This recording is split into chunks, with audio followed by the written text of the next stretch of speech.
Good afternoon, everyone. Thank you for joining us for our draft transportation action plan for the city of Minneapolis online open house. My name is Kathleen Mayle. I'm a transportation planning manager with the city of Minneapolis in our public works department. And I'm happy you have joined us on this snowy spring afternoon. I am going to start now.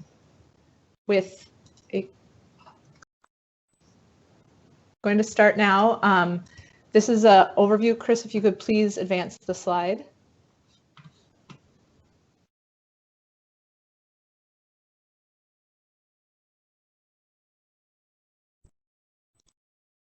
One of our caveats is this is our first online open house, and so we will be working our way through any technical difficulties.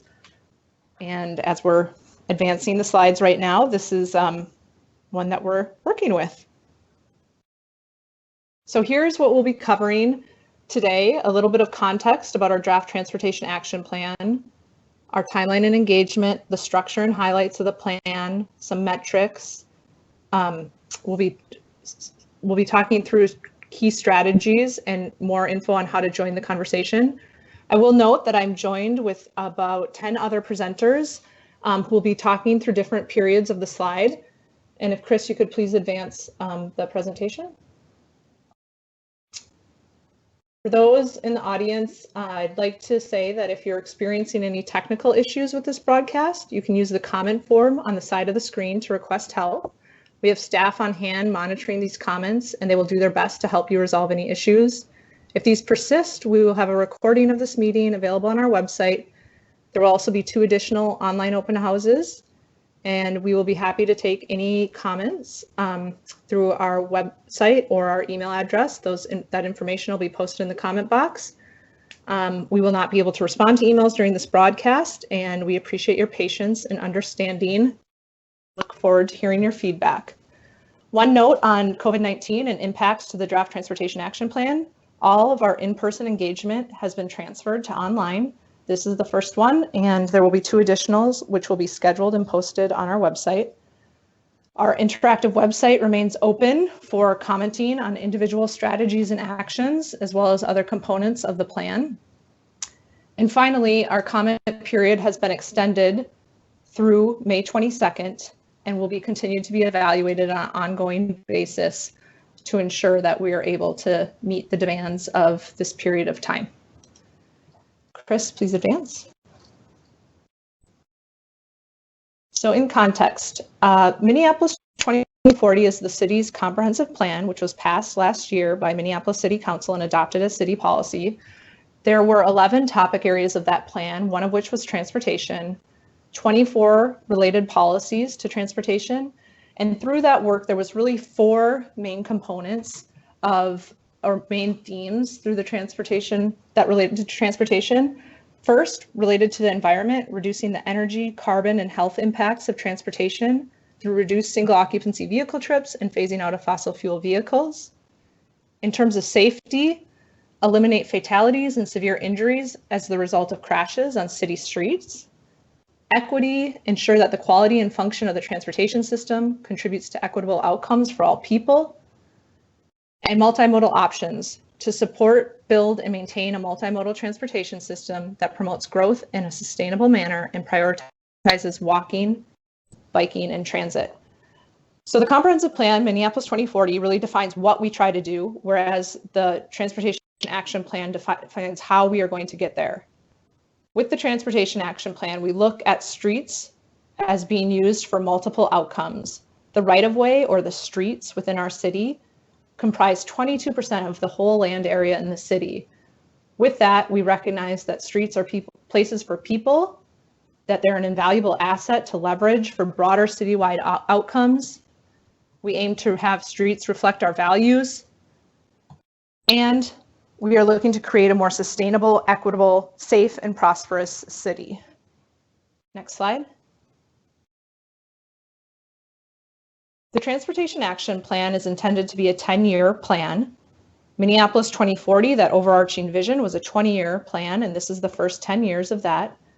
It is purposely not fiscally constrained, so we're able to set a broad vision and detailed actions to meet that vision within the plan and help leverage partnerships and other opportunities to achieve what we've outlined in the plan. All of the actions in our plan are either identified as do or support actions. That really acknowledges that partnership is key to advance this plan. The ones that say do next to them are those that reflect actions that the city's public works department in particular will be advancing as the primary implementer. And then the support actions reflect that those are ones we would do more in partnership with other government agencies, partner agencies, people throughout the city, and people who live, work, and invest in the city. There are 4 key policies that frame all the work of this plan. Minneapolis 2040, as we've talked about, our Complete Streets policy, which prioritizes people, this image of a modal hierarchy of people walking or rolling, followed by people taking transit or biking, and then those in a motor vehicle. Our Vision Zero commitment, which sets the goal of eliminating severe and fatal traffic crashes within 10 years of when it was adopted as a city commitment, which was 2017, so by 2027. And then our climate action plan, which really set a broad agenda for reducing greenhouse gas emissions throughout the city, in which many of our actions and goals speak to. Next slide, please. There are 2 related planning efforts that you may be familiar with that Public Works has recently completed. The first is our Vision Zero Action Plan, which was adopted in December 2019. The second, Americans with Disabilities Transition Plan for Public Works, which was adopted in April of 2020.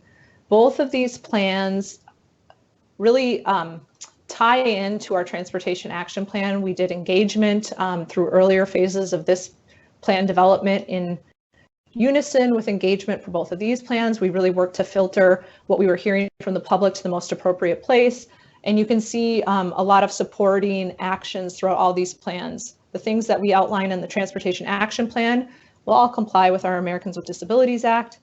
And we are doing these actions in support of reaching Vision Zero. So again, the lack of traffic fatalities and severe injuries on our streets. Next slide, please. To go over a bit of the timeline and engagement for the plan, next slide. This again starts with Minneapolis 2040. Engagement was held for that effort through our partners in our Community Planning and Economic Development Department from 2016 to 2018. That summer, we did a little bit of light touch engagement through different events hosted around the city, open streets, farmers markets, and other outdoor festivals. In the early part, or the first half of 2019, was our most intensive period of engagement to date.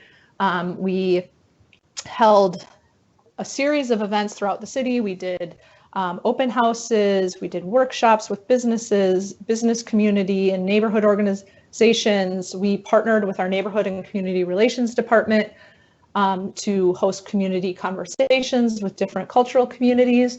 We also worked with 6 different community organizations or artists through these contracts, which helped extend our engagement into communities where we may not have had as much success reaching in the past. So there was a series of 30 events held through those 6 community contracts as well to bring more voices into the conversation. And then finally, this last phase started on March 9th when we released our draft Transportation Action Plan, and lasts through May 22nd when we are hosting, or during which time we are accepting comments on our draft Transportation Action Plan. Next slide, please. During that process, we conservatively estimate that we heard from over 3,000 people. This slide is just one question that we asked at multiple venues throughout that whole first half of 2019. We asked folks to say, dream big, what would transform transportation in Minneapolis in the next 10 years? And this is a word cloud which represents the frequency which we heard different responses. And though this is just one question and about 330 people answered this question, it's really representative of a lot of the feedback we heard during 2019, which was that transit was a huge priority for people in terms of more reliable transit, faster transit, transit where they wanted to go, cheaper transit, safer transit, the whole gamut. Transit was really a lot of what we heard back from, and you'll see that reflected in our plan. Next slide, please. So, as I mentioned earlier, we do have the comment period available, extended for 1 month from our original date. The online open houses that are coming up, the next 2 will be announced shortly, and we'll post those on our website and send around notice. We do have a toolbox on our website available for community or neighborhood organizations should they wish to host a virtual meeting or what have you. I will note that we're going to replace the current PowerPoint that's up there that says the comment period is open through April 22nd with the new date. So we should be updating that later today. And then we will be bringing a final plan to Minneapolis City Council for adoption yet this year. Next slide, please. Our interactive website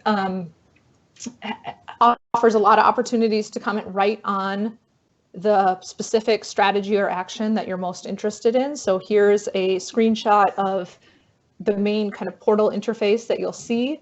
And if you go to the next slide, please click on any of these topic areas. Next slide. And you'll see a screen which shows all the different strategies. So the strategies are the pink boxes on this slide. It's 1 through 6. You also can note that there's this category that says See Also strategies. Those are strategies that are housed under different topic areas, but very much are integrated and a part of our overall transit component in this example. So we didn't want to be duplicative. We've hosted strategies in a particular topic area, but it speaks to the way that these topics all interface one another and support each other and are mixed together out there in the real world on our streets. Next slide, please. Next slide.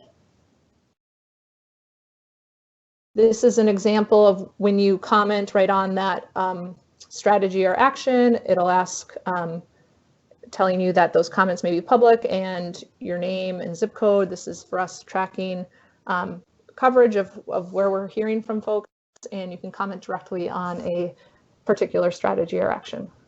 Next slide. Next slide. There are also network maps on the website, which you are able to comment directly on as well, and I'll share a bit more about the network maps in a few slides. Plan structure. Next slide. There are 6 goals that very much align with the goals set in Minneapolis 2040. They're shown on the screen here. The first one is climate, looking to reshape the transportation system to address climate change using technology, design, and mobility options to aggressively reduce greenhouse gas emissions caused by vehicles. Safety is aligned with our Vision Zero goal, which I've mentioned. Equity, very much aligned with what I spoke already of about building and operating a transportation system to contribute to equitable opportunities and outcomes. Prosperity, providing mobility options that move people and goods through reliable connections, retain top talent, and grow Minneapolis as the economic engine of the region. Mobility is about embracing and enabling innovation and advancements in transportation to increase and improve mobility and access options for all. And finally, active partnerships, looking to create and seize opportunities to achieve shared goals and responsibilities through partnership and leveraging funding opportunities with national and regional partners and others who invest in the city. So all of our actions speak to multiple goals, and those are also identified on our website, which goal relates to which action, or which action speaks to which goals. Next. There are 7 topic areas: walking, bicycling, transit, technology, freight, street operations, and design. These topic areas will have the topic leads for each of these sections talk through the strategies in each of those in a few minutes. And next slide, please. There are also 4 networks that are established with this plan. Our pedestrian priority network, which our walking topic lead will share a little bit about. Our all ages and abilities network, which our bicycling lead will share a bit about. This will replace our protected bikeway network. There's a map and a list of transit priority projects identified, and our truck route network, which is our existing truck route network, and we have an early action item to update that truck route network as well. Next slide, please. So I will go over the plan highlights. There's 2 slides of these. First, to reach a mode share goal in pursuit of our climate goals, where 3 out of every 5 trips are taken by walking, rolling, biking, or transit. We're looking to improve the experience of people walking and rolling on our streets through such activities like creating a plaza program, including PED scale lighting on all street reconstruction projects, and actions that focus on safer street crossings. We are looking to realize a city-led transit vision that makes taking transit a more attractive and affordable option for more people. Part of that is setting a goal to expand transit coverage. So 75% of residents are within a quarter-mile walk or a 5-minute walk of a high-frequency transit line, and 90% are within a half-mile or a 10-minute walk. And that we would implement transit advantages along all of the high-frequency transit corridors within the city. This is one where partnership is key with Metro Transit. Looking to use street design to provide a more comfortable and healthier environment for people. This includes green infrastructure and more trees in our street projects. Next slide. We're looking to act quickly to improve our streets by focusing on paint and lower cost design infrastructure improvements to make change that improves streets now in terms of design and operation without waiting for a street reconstruction project. We are looking to nearly 2-fold. The focus of that network is a low stress and protected bicycle and micromobility network for all system users. Micromobility refers to scooters and other smaller personal devices like skateboards or one wheels or what have you in terms of how people get around. Updating the complete streets policy to incorporate freight, micromobility, and green infrastructure. Adopt a strong curbside management policy to prioritize space for people and value competing needs for curb space. So this is throughout the city. And then finally, implement a network of mobility hubs, which is places where people can connect to multiple shared transportation options like transit, bikes, scooters, and cars, using our transit network as the backbone. Next slide, please. From here, I'm gonna transfer it over to my colleagues who have led different topics throughout the plan, and they will walk you through those 7 topic areas. Thank you.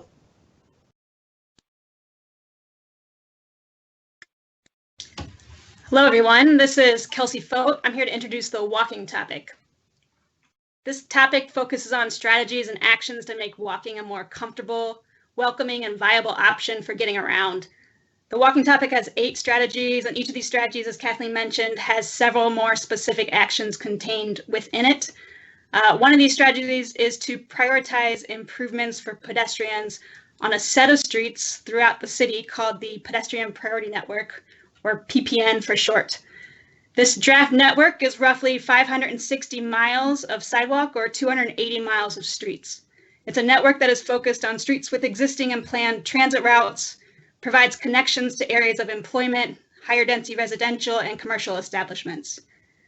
Streets not on the pedestrian priority network, which are many of our residential streets, for example, are still great places to walk, but the pedestrian priority network provides guidance on where to focus pedestrian improvements to serve the most people and provide access to these key destinations. In addition to establishing a pedestrian priority network, the draft plan has 7 other strategies. These include prioritizing safety and visibility improvements at street crossings, enhancing street lighting, ensuring access to the sidewalk network year-round, improving connections across freeways, highways, rivers, and roads, and providing high-quality spaces for pedestrians in the public realm.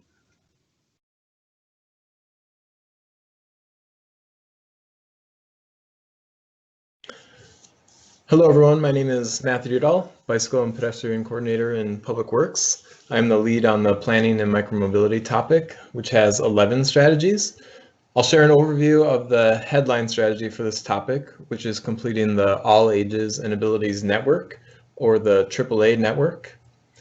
So this network is intended to help make sure people of all ages, abilities, backgrounds feel very comfortable biking, scooting, rolling, and walking in Minneapolis. It is made up of existing bikeway routes and 136 miles of new or upgraded bikeways, including 79 miles of new protected bike lanes, 48 miles of new neighborhood greenways, and 9 miles of new trails. We are interested in your specific thoughts on this network. You can check out the map and share your feedback by clicking on the Comment on Network map link on the bicycling topic. A few other specific highlights of this topic that largely support the AAA network include a focus on safe intersections, overcoming barriers and connecting people to regional destinations, maintaining the AAA network, including bikeway detours and winter maintenance, designing bikeways that reflect the community and provide additional benefits, most notably including making it easier for people to cross the street, and a variety of other important strategies and actions that complement the physical bikeways themselves, including parking, education, encouragement, and measurement. That is all I have on this topic. Look forward to hearing your thoughts about it.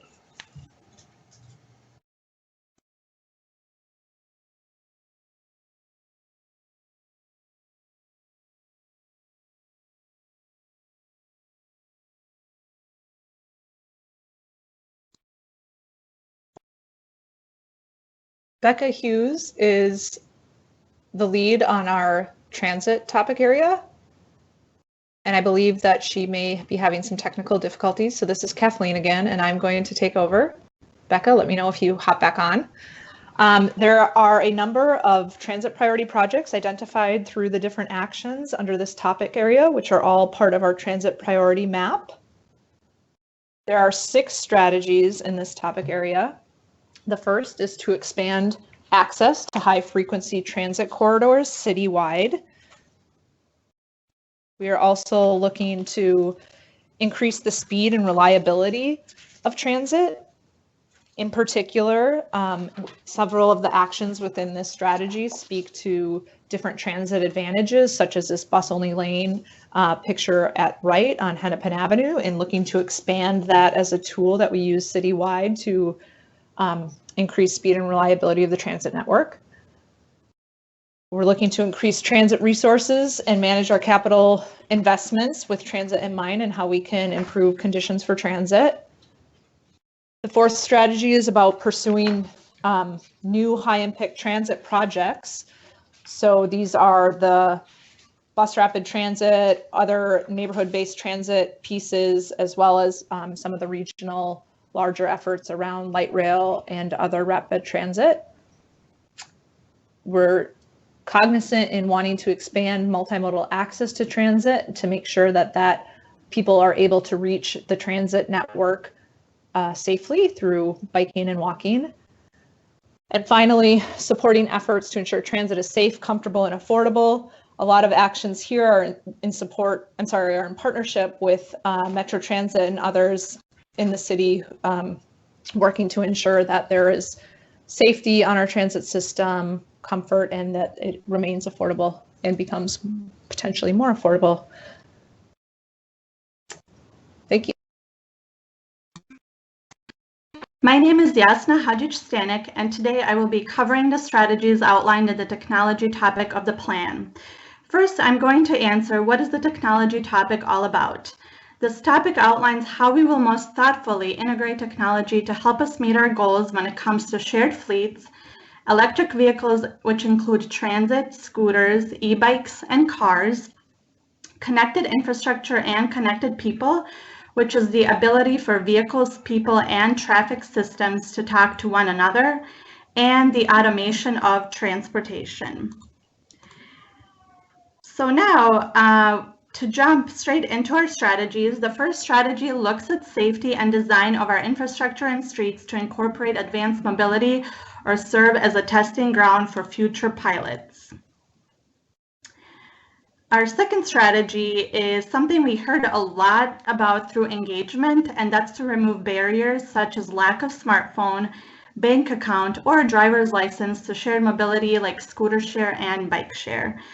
Our third strategy is working with private and public partners to implement innovative and ambitious pilots such as mobility hubs, which Kathleen alluded to earlier, which are physical places where people can connect to with low carbon modes, including transit. The collection and sharing of data from private companies to inform future planning and investment is our fourth strategy, while building a culture of advanced modes through education and awareness of how they work in order to realize the full potential and benefit of these modes is our fifth strategy. Lower priority of this topic is to encourage and support adoption of electric vehicles, which includes not just cars, but other vehicles, transit, buses, cars, e-bikes, and scooters, and other modes.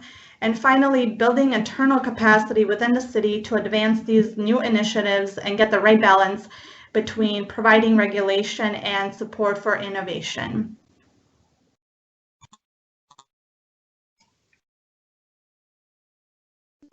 Hello, everyone. My name is Alexander Cato. I am the freight lead. This is a really exciting topic for us as a city, as this is our first effort planning for freight within our transportation network. There's a lot of strategies on here. In particular, there's 8 with various actions. At a high level, we're really focused on how can we plan to improve the efficiency and safety of the movement of goods within our city. There's a lot of freight goods that move within our city. A large majority of them are moved by a large vehicle. And a lot of these strategies look at land use tools, incoming technologies such as e-commerce, drones, sidewalk delivery robots, as well as bike couriers, and obviously trucks and cargo vans, and how those goods move within our city and how can we improve upon them. Really excited to answer any questions you all have regarding these strategies and actions. Thank you.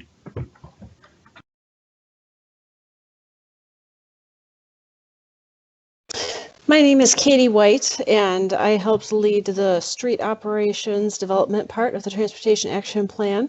The street operations is where everything starts to come together between the street operations section and street design, which is the next section.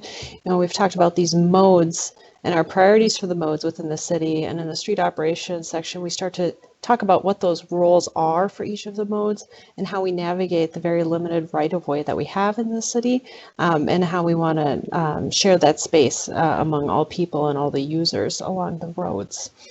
We have 9 strategies for street operations. The first is to update our complete streets policy. It's something that currently exists, but there have been some changes and we just want to make sure that it's still up to date. And so that's something that we hope to accomplish in the near future.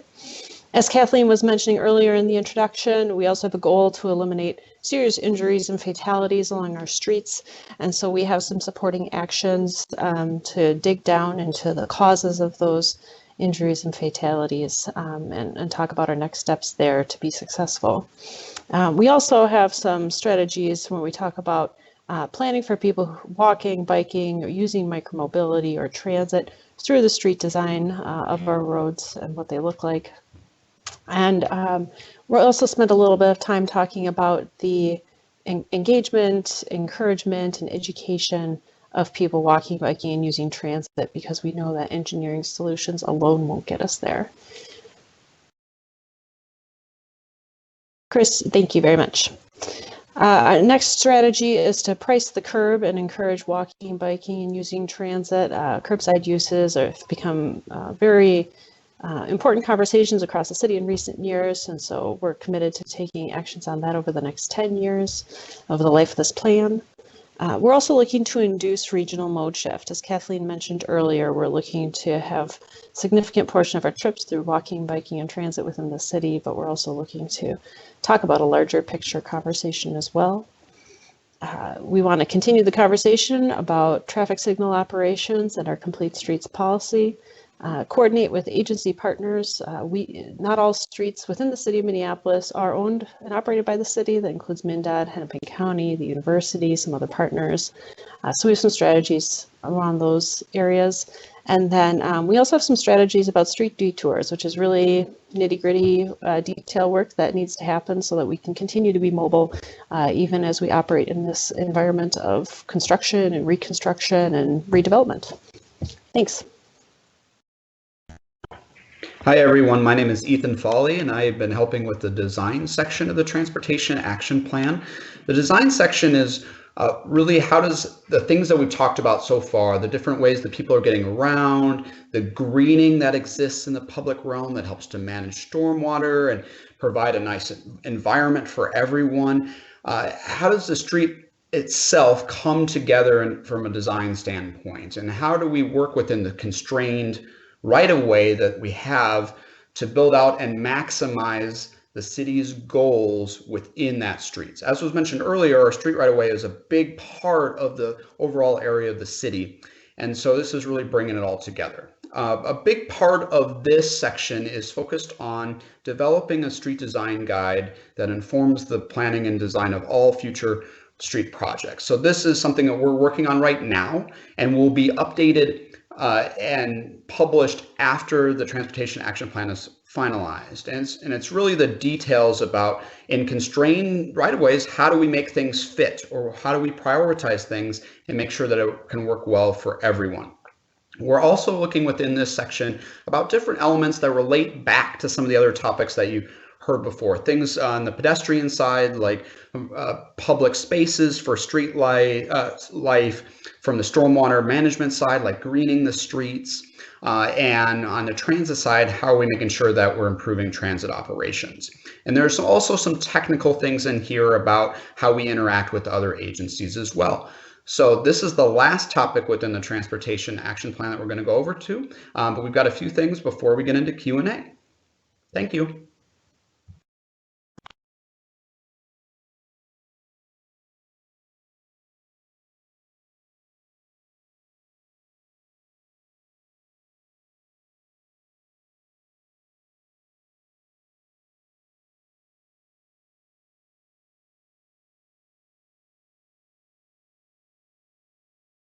Hi all, sorry about that. I was muted for a minute. That is the high-level overview of the strategies and actions in the draft Transportation Action Plan. There's over 50 strategies and over 280 actions in the plan. So hopefully this encourages you to dig into our website and get into even more details. This is pretty much the end of our presentation. Next slide, please, Chris. Just want to remind you before we open it up for Q&A, we do have additional opportunities that will all be on our website. Here's our website link here. We've got hashtag GoMPLS for the conversation around the Draft Transportation Action Plan online. And I'll turn it over now to Jenny Hager, the Director of our Transportation Planning and Programming Division with Public Works, to lead us through the Q&A. Next slide, please. And actually, we can advance one more, please. Thanks. Hi, everyone. My name is Jennifer Hager. Thanks for the introduction, Kathleen. I am the Director of Transportation Planning and Programming, and I want to thank my team who has done such a phenomenal job of pulling together this draft Transportation Action Plan for all of you to review and comment on, and for pulling off this online open house this afternoon, which has gone fairly well considering it's our first run through of this online engagement opportunity. So I will be moderating this Q&A for the time that we have left up until about 5:30 this afternoon.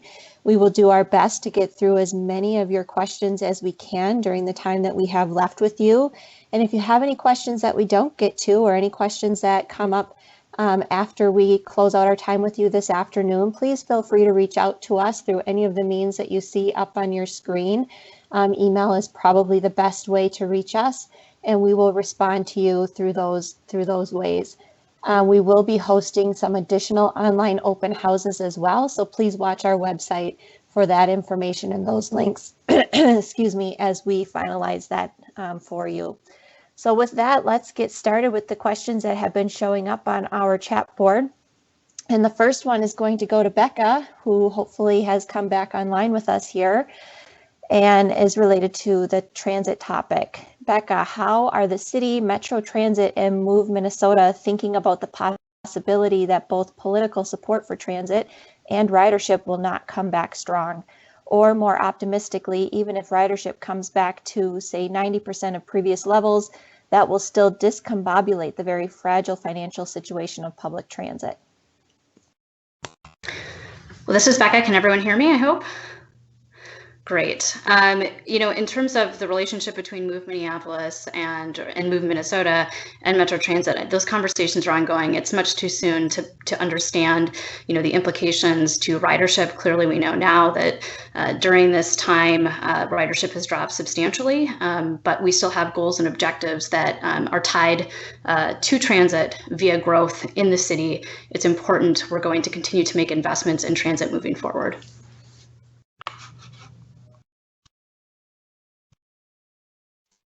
Great, thanks, Becca. And this next one is also for you. How is the Sea Line working out?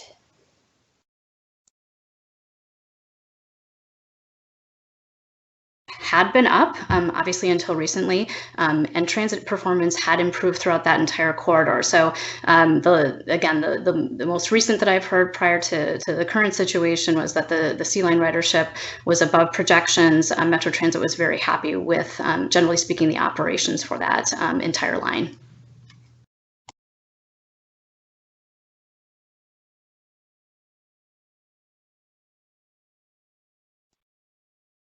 All right, I am going to toss this next one to Ethan.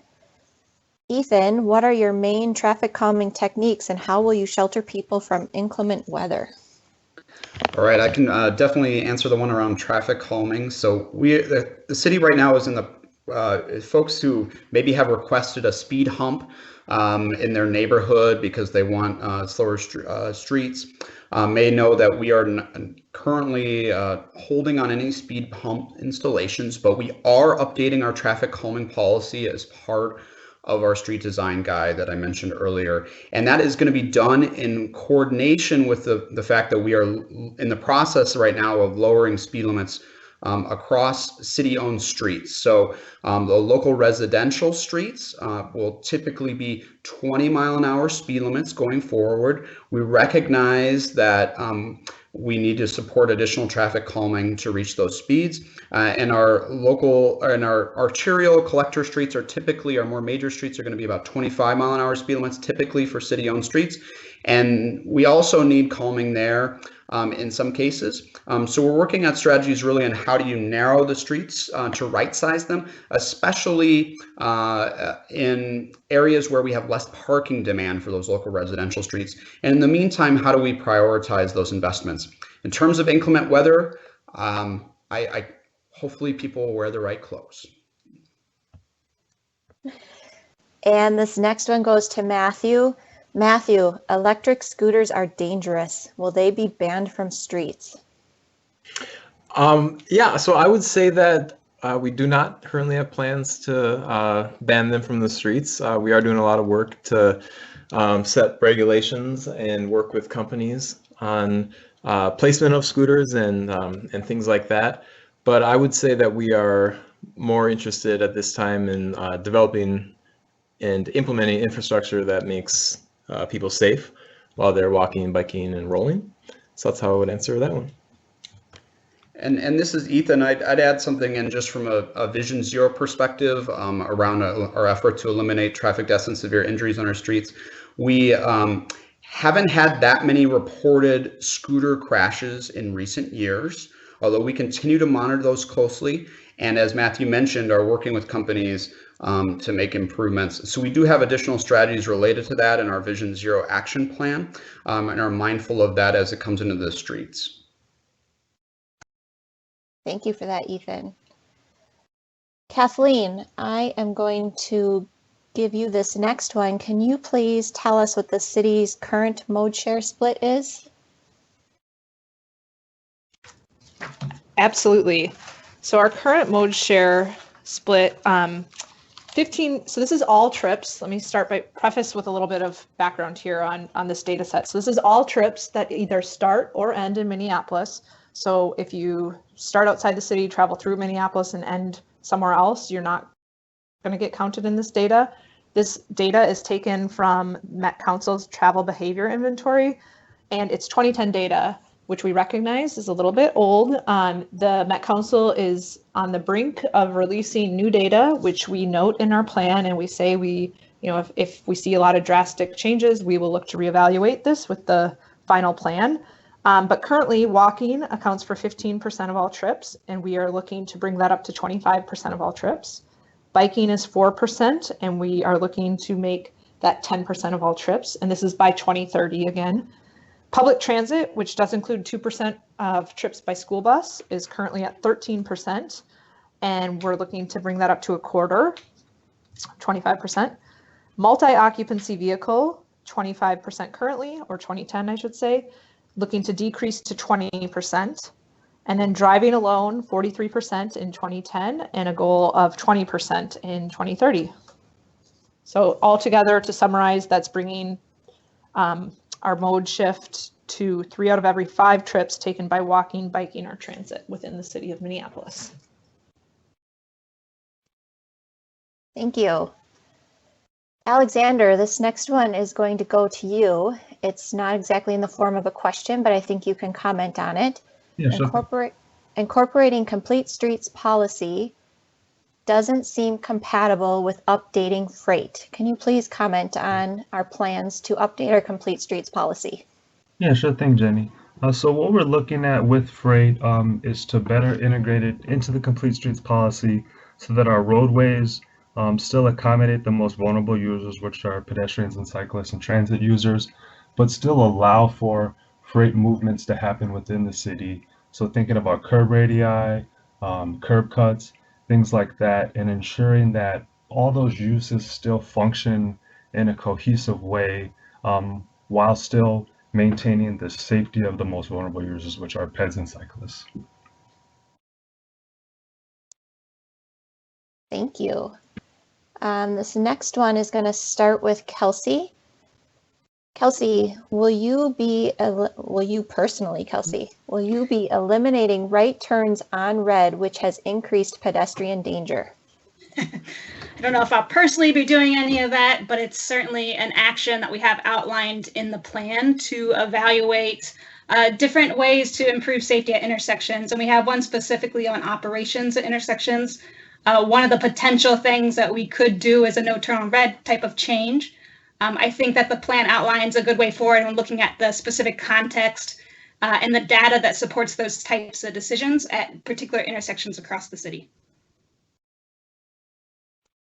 Thank you. This next one, I would like to have a combination of Kathleen and Ethan respond to the city's plan to minimize the need for asphalt and concrete production, which are huge sources of greenhouse gas emissions, as well as promoting better resilience of roadways in flood and drought events. So this is really a question about our greenhouse gas emission goals and street design elements related to hardscape. I'll maybe start, and then Ethan, you can follow up with some details. This is Kathleen.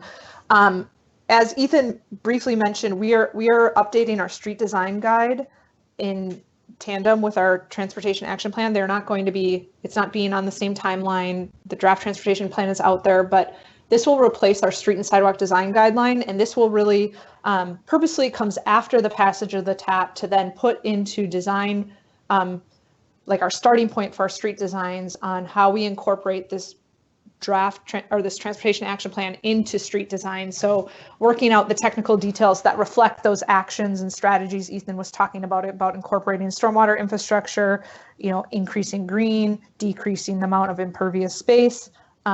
Broadly, that work is still coming shortly. And Ethan, more detail, please. Yes, and in our design section, we have strategy 3, which actually focused exactly on this, incorporating carbon reduction design elements into city infrastructure projects.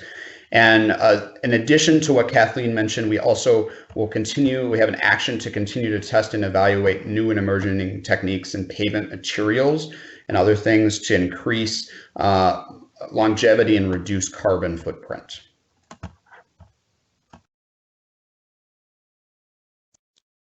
Great. Katie, I am going to toss this one to you. It says, I don't see discussion in the TAP on how to accommodate and plan for single occupancy vehicles. Per the TAP executive summary, 2010, this mode of transportation made up 43% of all trips. The 2030 goal shows this percentage reduced, but still a major component of residents' total trips. Shouldn't this mode of transit be addressed in the TAP along with the others? Sure, this is Katie again. I'd say that the use of single occupancy vehicles and the number of trips we expect to see is definitely addressed through the plan in its relationship to, it doesn't have a heading, I think is maybe one of the origins of this question. And so it doesn't have a heading like the others do. And it's always discussed in relation to all the modes and again, throughout, the street operations section. We talk about single occupancy vehicles in a lot of different ways. One of them being that they are the primary way right now. 43% isn't a majority of the trips, but it's certainly something that's very relatable to people. And we just recognize that we've built our environment around these car trips for the last several decades. And we have a lot of right-of-way use across the city.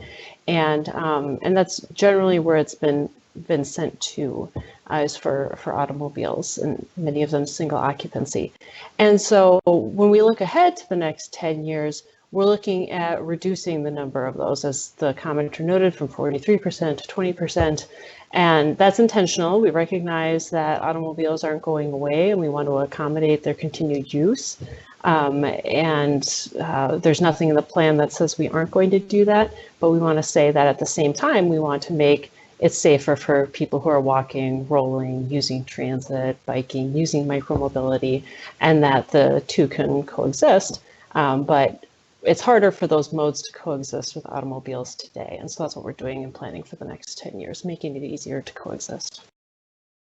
The past decades of street design have largely favored automobiles, which have largely been single occupancy. And so as we look toward reshaping and rebalancing a bit our transportation network and our street system, just like Katie said, it's really about, you'll see extra focus on some of these other modes, transit, biking, walking, because that's where our data shows there is more severe impacts in terms of traffic related crashes and fatalities. And also when you look, we've done some surveying and such, and through our engagement, people really are looking to have more options available for them more of the time. So transit, feel safer biking or walking in their communities and to get places. So certainly what Katie said in terms of the street operations section of the plan really does talk about how this all ties together on our street network. And as you'll see, when our street design guide is done and finalized, we are definitely still planning for cars on our streets. And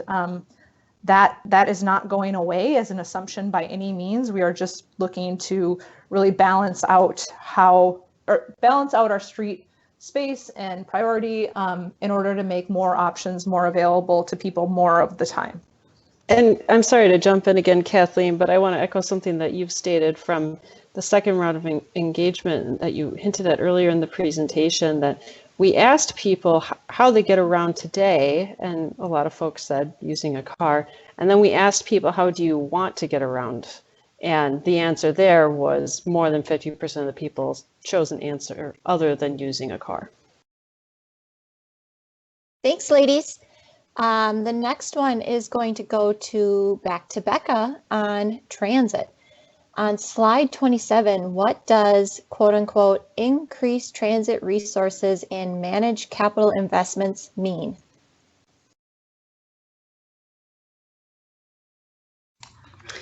That's a great question. It basically pertains to the fact that the city is looking to make more capital or financial investments in the transit system in the city of Minneapolis.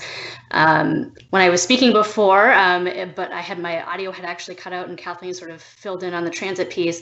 The fact of the matter is that people want improved transit, and this is one way that it will happen is if the city continues to invest in it, but in a different way moving forward over the course of the next 10 years with our own transit vision and priorities established through the TAP. Thank you. And this next one is going to go to Yasna on our technology topic. Yasna, what are the current rules or regulations about robots, drones, or driverless vehicle delivery within the city? Does the city operate on a precautionary principle or on a quote unquote innocent until proven harmful principle with those technologies? Thanks for the question, Jenny. So with the technology topic, we really want to make sure that these innovations are happening with us and for us and not to us, which is why we really outlined in this plan and this topic in particular that for the private companies who want to either test or try out these technologies, they really need to meet our city goals, which includes safety. So when it comes to drones and automated vehicles, currently the state is kind of taking the lead on convening stakeholders around the state to really develop some guidelines for how this will work.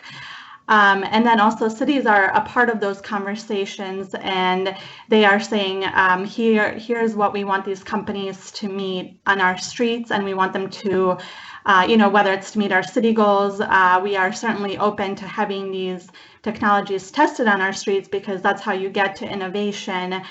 But again, with a lot of these right now, especially with automated technologies, they do not work well as previously evidenced in colder climates.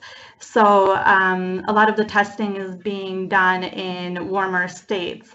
So I would say that, we are certainly open to piloting and trying out new innovations, but at the same time, putting forth some regulations and guidelines that these private companies will have to follow to ensure safety on our streets. Thank you, Yasna. This next question is going to go to Matthew. Matthew, will you be replacing the bollards with physically separated bike and car lanes like the picture you use in the slideshow?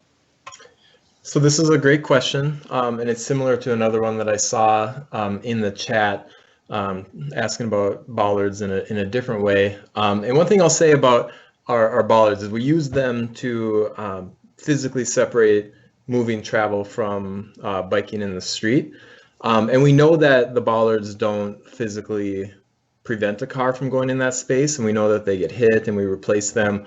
But I think bollards are definitely better than standard bike lanes. And what we've seen with bollards is that people like them. That's the first thing, because they feel a little bit safer than biking in the street. And then we sort of immediately then get a request to do something more permanent. And I like that, and the city has heard that feedback. And so we've started to go back to some of these protected bikeway corridors and upgraded from the plastic posts, the bollards, to a curb barrier. And then that actually prevents cars from going into the bike lane. And we've heard that people appreciate that a lot and feel better. So that is something that we've incorporated into our construction program and we'll do more of. But then there's also reconstruction projects where we can do even more to physically remove people from traffic.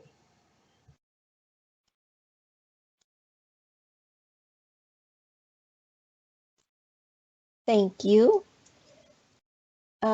This next one's going to go to Ethan. Ethan, will the street design guide inform the reconstruction of county roads?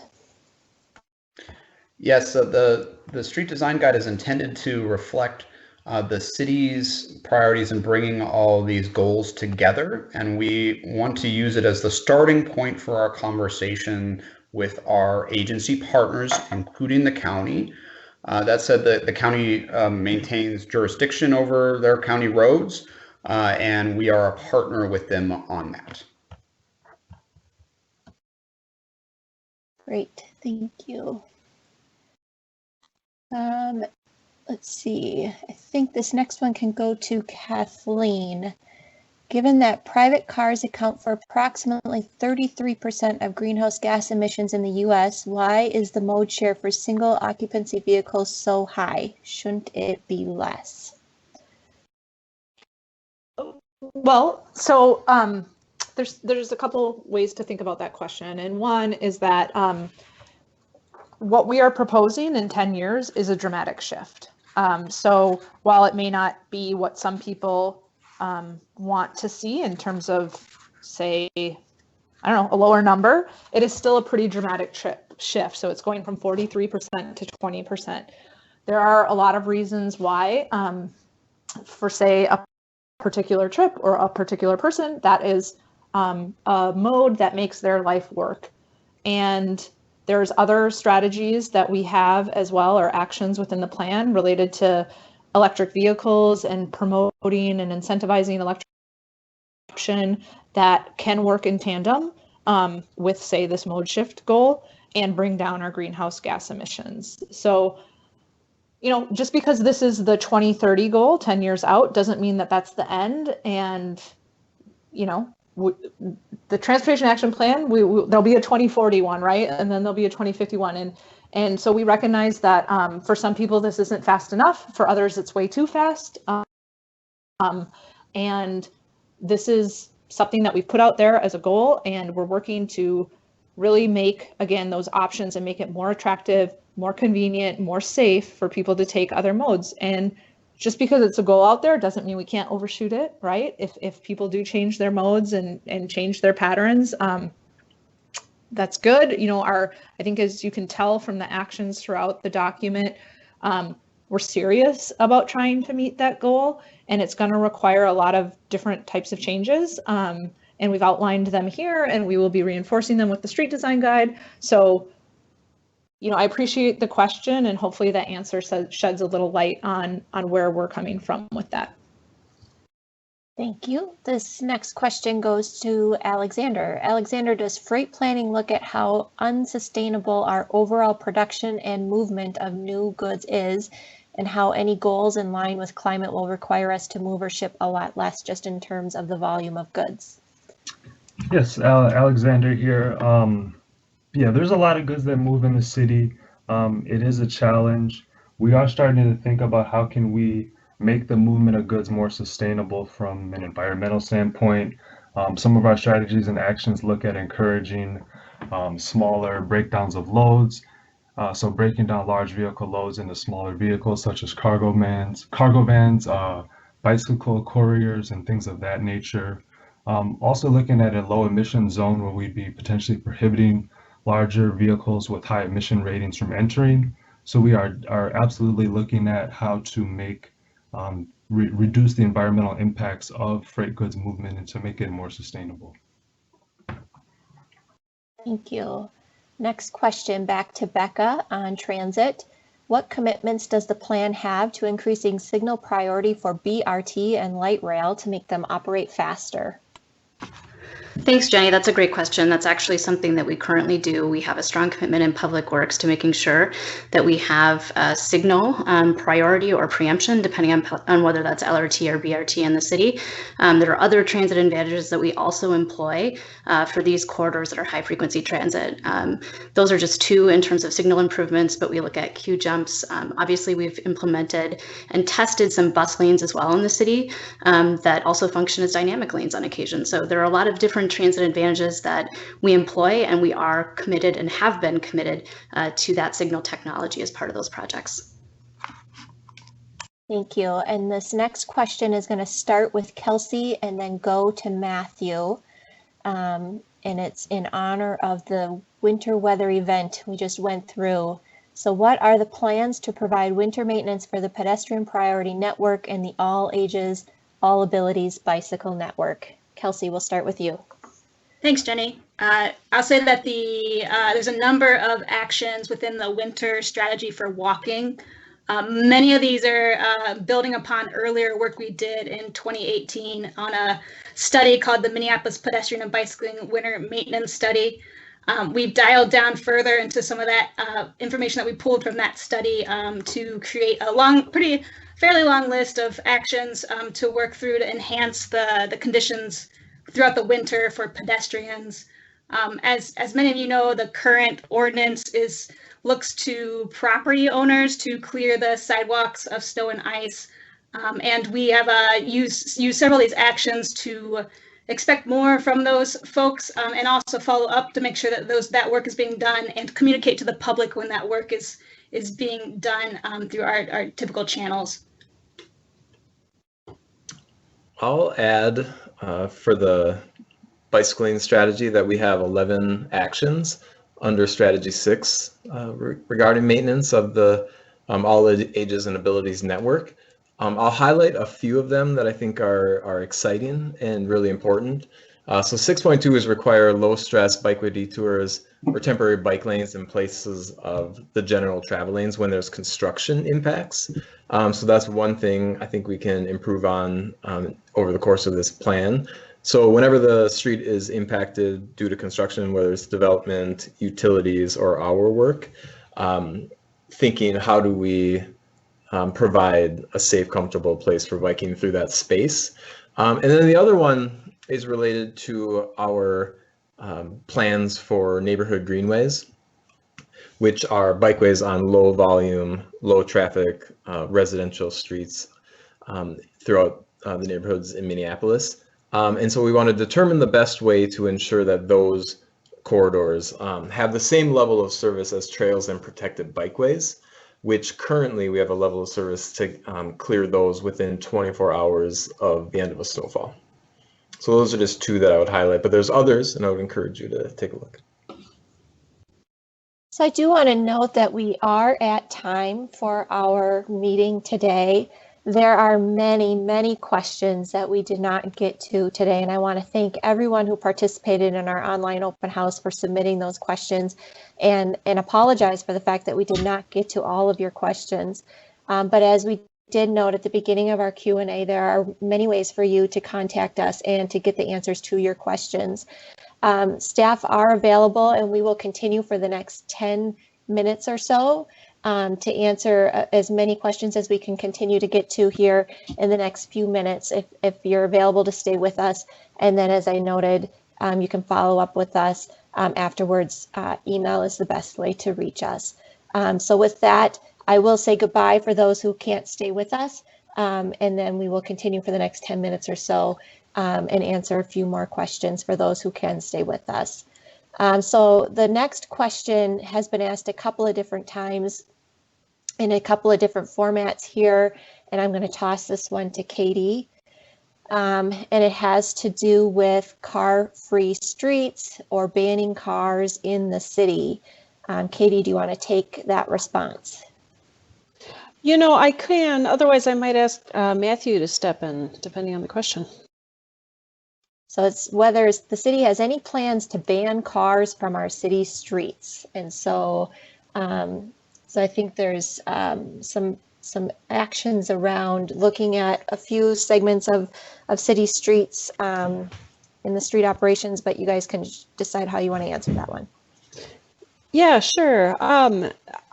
We're looking at how the cars travel on the streets in ways that, you know, sometimes makes them more dangerous. We're looking at, you know, moving from what's called a 4 to 3 conversion, where you have 4 lanes of traffic moving down to 3 lanes of traffic, so that turning movements are safer and speeds are more predictable.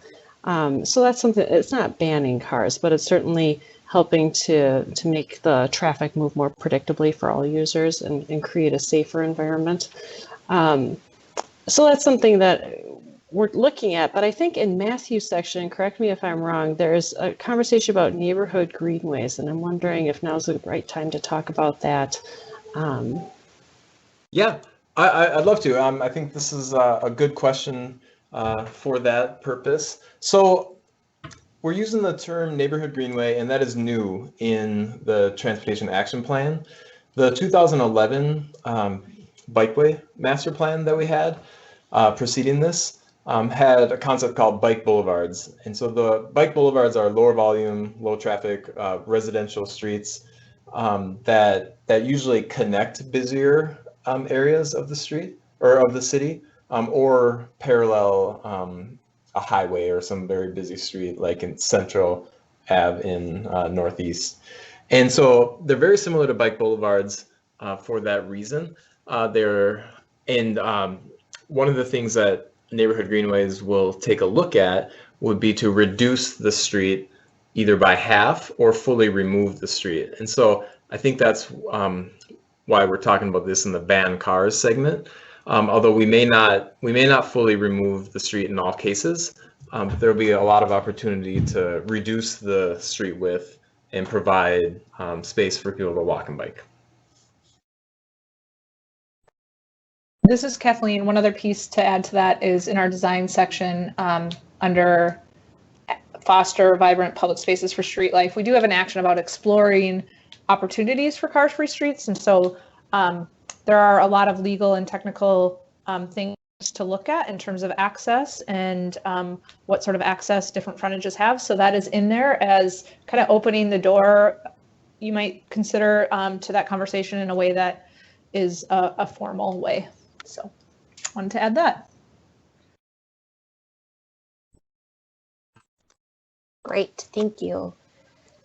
This next one might go to a combination of Yasna and or Alexander. Are there any pilot projects planned for freight and passenger loading or unloading zones? Yeah, I can speak to this from a freight perspective. It's a great question. We have actions 5.1, 5.2, and 5.3 under the freight section. And it's really investigating the existing freight loading zone demand and supply, and then identifying areas where there's a high demand but a limited supply. And then from there, we would likely do some type of piloting, but that's also going to be in conjunction with a lot of the curbside efforts that we're doing that are also part of the TAP, and looking at how do we utilize our existing curb space and how can it be repurposed to maximize a lot of the competing needs. I'm sure we're all aware that our curb spaces are in very high demand. There's a lot of different needs. And so we are, to answer the question, yes, we are looking at how we can repurpose that curb space. And that's going to be some of the efforts that come out of this plan and what we'll be working on in the future. Yes, and would you like to add anything to that? I would say that was a great answer from Alexander and nothing more to add. Great, thank you. I'm going to toss this next one to Matthew. Matthew, I understand the desire to make changes quickly with paint and other low-cost materials, but paint and plastic post doesn't keep people riding bicycles safe. Can you address that tension? Sure. Well, I think that goes back to the question earlier about the bollards and just wanting to get something in the street, and then we can go back and upgrade down the road. And so we have a pretty robust reconstruction program in Minneapolis, but that only gets a certain number of miles of reconstruction every year. So what low-cost temporary treatments give us is the opportunity to get many more miles complete than if we were just going to focus on reconstruction. So I think it has a lot of benefit, even if it's not everything all at once.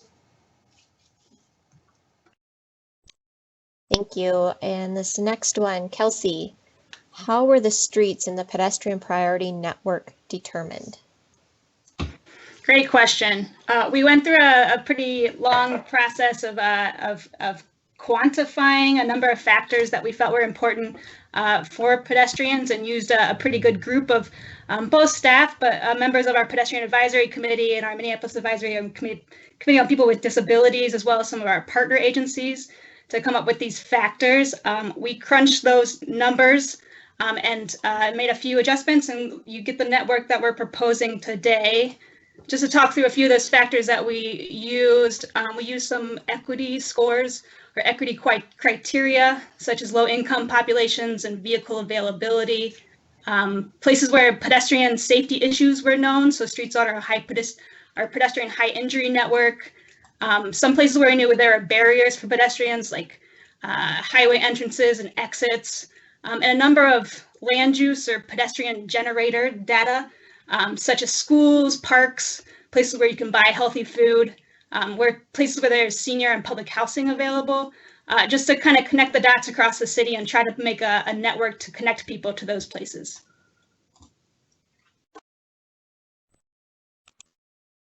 Great.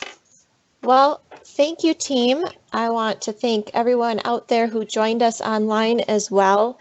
As I mentioned before, we still have many questions that remain unanswered, and I apologize to everyone whose questions we weren't able to answer live online, but we are available and we will get to your questions if you send them to us. I hope you all have a great rest of your afternoon and evening, and we look forward to continuing this conversation with you. Thank you all.